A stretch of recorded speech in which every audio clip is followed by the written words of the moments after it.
take an oversized amount of pride in the fact that I've never worn a wristwatch since my 13th birthday when my father gave me a Timex and I smashed it with a 9-iron to see how much licking would stop its ticking.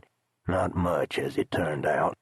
But then airports weren't designed for people like me, a fact becoming more and more obvious as I divide my present between smoking cigarettes on the sidewalk outside and drumming my fingers on the armrests of the chairs inside.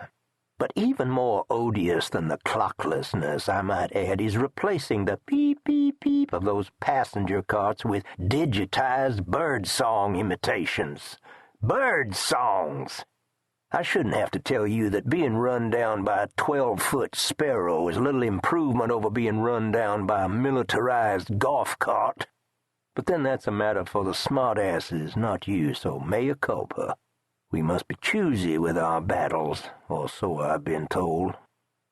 It occurs to me that none of this will do me a bit of good unless I state my particulars, to wit, my ticket, purchased for $392.68, as I've relevantly aforementioned and will continue to mention as frequently as a tap dancer's clicks, is for round-trip passage from New York LaGuardia to Los Angeles' LAX with a 45-minute layover in Chicago O'Hare.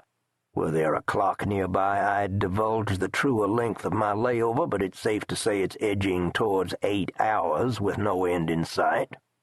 In that 8-ish hour period, I've smoked 17 cigarettes, which wouldn't be notable save for the fact that the dandy Hudson News outlets here don't stock my brand, so I'll soon be forced to switch to another, and while that shouldn't upset me, it does. In fact, it enrages me. Here's my life in dangly tatters, and I can't even enjoy the merest of my pleasures. Several hours ago, a kid in a Cubs windbreaker bummed one of mine, and I swear if I spy him again, I'll smash him like a Timex. Cough it up, you turd. But then all this talk of smoking is giving me the familiar itch, so if you'll excuse me for a moment, I'm off to the sidewalk, as required by law, to scratch it. There now, all better. Oops, except that I'm not. Of late I've been suffering weird pains in my lower back, and these airport chairs with their genuine Corinthian naugahyde upholstery are only aggravating the pain. Throughout my life I vowed I would never be the sort of geezer reduced to conversing about nothing save his health maladies. This was until the day I developed maladies of my own to converse about.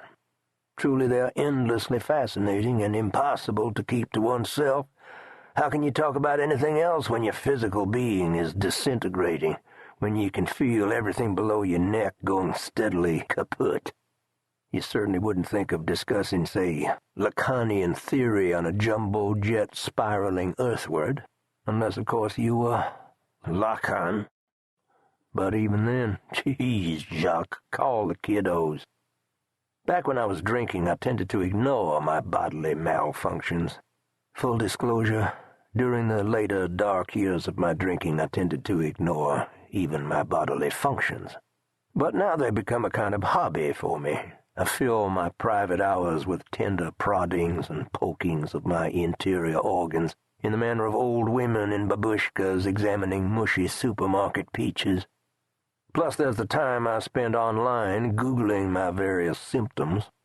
Do you know that the first diagnosis the Internet will offer you for any symptom is almost always a venereal disease? This must be causing acute distress for those hypochondriacal members of our society allowing their genitals to mingle. In the 7th grade, the rumor was that your willy would drop clean off if you tugged on it too much, or put it inside a black girl, an indicia of the cultural climb of the mid-60s New Orleans, which caused me infinite grief and worry.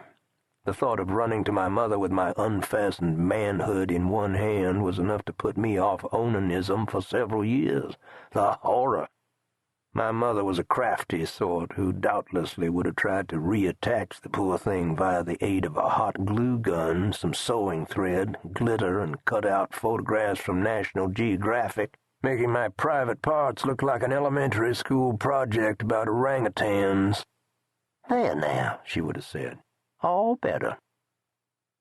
My mother will be 73 next month.